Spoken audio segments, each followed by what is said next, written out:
Greetings fellow YouTubers and welcome to EAA. I'm Mike, and as always I'm very happy you decided to click on this video. Behind me sits my 2002 Ford Lightning, and it really is the subject or the reason for this video. Now if you guys aren't real familiar with the Ford Lightning, this particular model was made from 1999 to 2004. This one's a 2002 and it's got a 5.4 liter V8 with a supercharger on top. From the factory, these vehicles were making 380 horsepower, 440 pound-feet of torque at the crank. So most people would agree that's probably a little conservative by Ford, but most of these trucks were dynoing somewhere around 340, 350 horsepower stock. So using the numbers, if that's all correct, then it's probably right around a 10, 11, maybe 12% drivetrain loss. I tend to think that there's probably a little bit more drivetrain loss through these vehicles, but that's just me. You know, generally rule of thumb was always about 20% for an automatic, 15% for a manual transmission. This being an automatic and the way it's set up, I would say realistically 15%, but that's not the reason for this video. So when I first got this truck, I wasn't able to really take it out on a good test drive. I was able to drive it around kind of in the neighborhood and everything like that, and I had a street where I got on it a little bit and I was able to get it up to around 60 miles an hour, but I wasn't really able to stretch its legs. But it felt like it performed well. I had been in a couple of Lightnings before this and it felt very similar, felt very good, so I went on ahead and bought it, drove it home. After having it for a couple days, I realized there was something wrong with this truck. Now, when I got the truck, I was told it was completely bone stock with the exception of a MagnaFlow muffler and a cold air intake, which was fine for me. I really wasn't looking to do a lot as far as performance with this truck.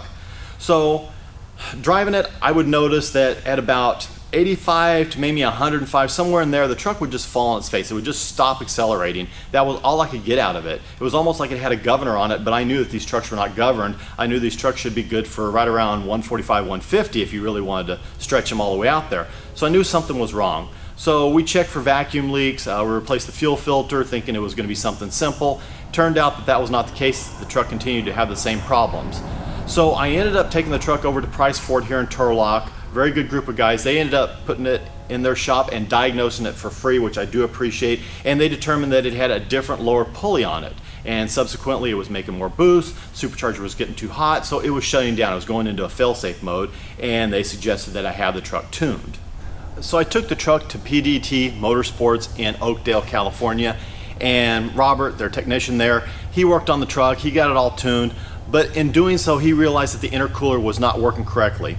First of all, it wasn't coming on at all, so the relay was bad, so he ended up hardwiring it in, so whenever I wanted to drive the truck I just basically had to get under the hood and plug the one wire in.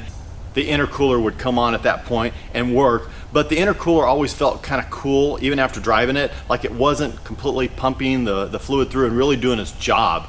So I made an appointment to bring the truck back and have the intercooler looked at. However, even with the tune and everything with the intercooler not working, the truck actually dynoed at 368 rear wheel horsepower and 460 pound-feet of torque, which I was pretty happy with for just a pulley, cold air intake, and I don't even think you can count the muffler as being anything.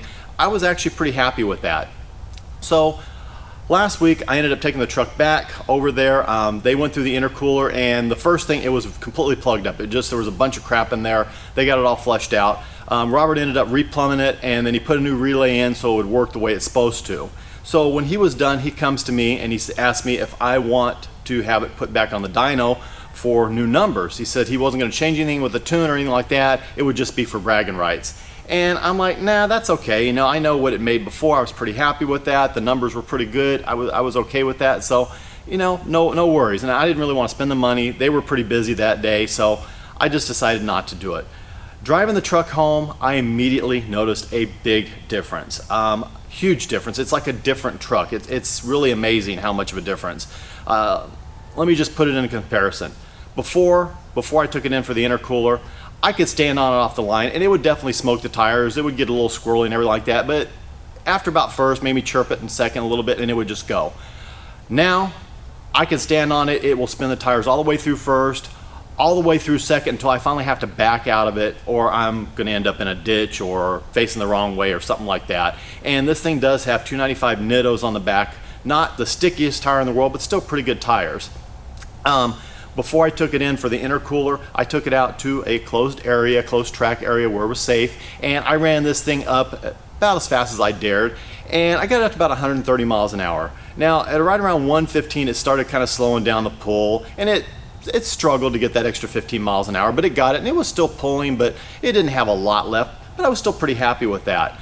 Now, after the intercooler, I took it out and drove it, and same area, same track, same closed conditions and everything like that. This thing pulled all the way up and buried the speedometer 140 miles an hour. About 125, it started slowing down its pull a little bit, as you would expect. I mean, this thing is a brick trying to cut through the air, but still, the difference was notable. So did the intercooler and the tune change this truck from when I first got it? Oh yeah, I mean, you be the judge.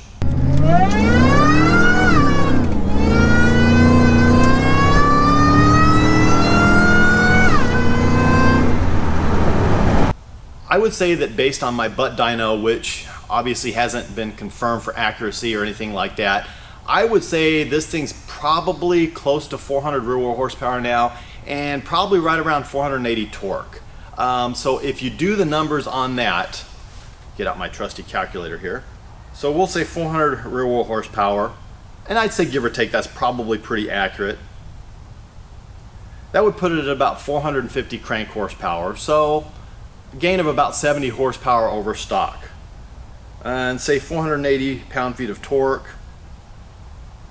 That would put it at about 500 and almost 40 pound-feet of torque crank. So that's almost 100 pound-feet of torque, which everybody knows torque is what gets you moving, it's what gets you off the line, it's what gets you motivated and sets you back in your seat. That's the fun power right there.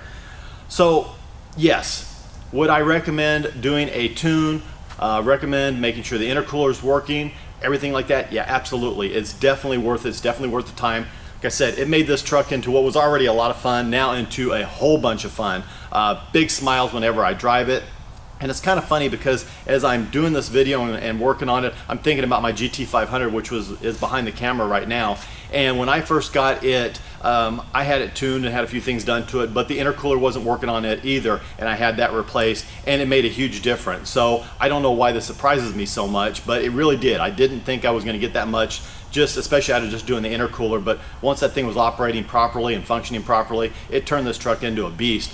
I'm very happy with it. I'm very happy with the way it performs. Still, it's not my fastest vehicle in the fleet, but it's definitely up there and will hold its own. And for a truck, I mean, these are great muscle trucks. I'd highly recommend it if you have the opportunity to pick one up and can. Definitely, you gotta own one of these. They're a lot of fun. So with that, I'm gonna end the video. If you would please like, share, and subscribe. I appreciate that. My Instagram P.O. box will be in the description below. God bless, take care, have an absolutely outstanding day.